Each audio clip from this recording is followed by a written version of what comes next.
The Milky Way, home to billions of stars, rising and setting over billions of worlds, including our own. In this vast expanse, how did our sun, the Earth, and the planets come to be?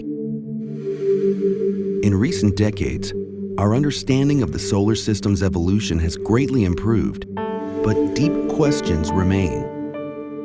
To answer those questions, astronomers are preparing to visit someplace very small. Asteroid Bennu. A lump of rock and organic material, the early building blocks of the solar system, of Earth, of us. Bennu is a time capsule, and its journey takes us way, way back, 4.5 billion years. The raw ingredients of Bennu and our solar system originated in a stellar nursery, a vast cloud of hydrogen, helium, and dust. Our own sun doesn't yet exist. Nearby are hot stars like this one, quickly burning up its fuel and destroying itself in a colossal explosion called a supernova. The explosion destabilizes our cloud, causing it to collapse. In the geologic blink of an eye, 100,000 years, gravity and angular momentum flatten the cloud into a swirling disk. In the center, where molecules crash together tightest, a protostar revs up to incredible pressures and temperatures. Deep within the disk, clumps of dust not much larger than a grain of wheat are flash heated into droplets of molten rock, called chondrules.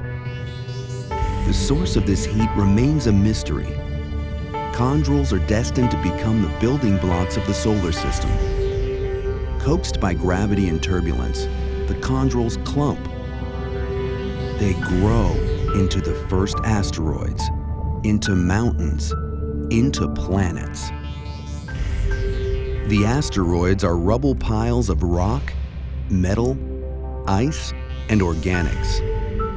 This large asteroid is the parent body of Bennu, a protoplanet whose size we can only guess. Closer to the protostar, a planet begins to form. And then, dawn in the solar system. The protostar undergoes fusion and ignites, revealing our sun. But the solar system is far from finished. Jupiter most likely forms near its outer edge, but just 500 million years after the sun ignites, some believe that it slowly moves inward. Its massive gravity ripples the asteroid belt, disrupting countless asteroids and comets, flinging them toward the sun. They rain down on the inner planets, hammering and remelting large portions of their crust. Did these impacts also deliver organics and water, key ingredients for life? Back in the asteroid belt, Bennu's parent body is lucky. It survives this period of heavy bombardment. The solar system cools and calms. Jupiter and its many moons assume the orbits that we see today. Billions of years of quiet follow, more or less.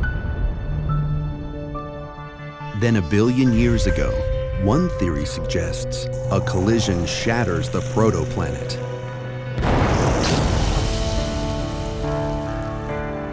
Some of the debris loosely coalesces into a new, smaller body, Bennu.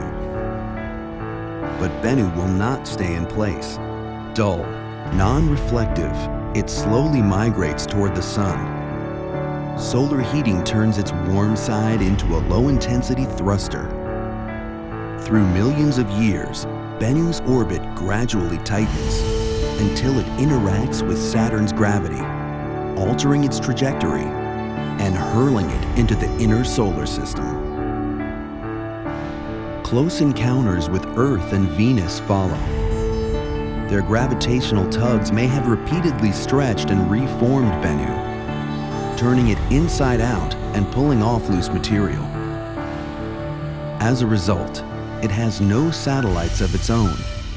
Until now. Today, NASA is sending a spacecraft called OSIRIS-REx to explore Bennu and retrieve a sample. Why? Bennu has survived its long journey and settled into a near-Earth orbit, bringing its secrets within our reach. Now it is ready to teach us more about the solar system's history, its formation, its evolution, and our own place among the stars.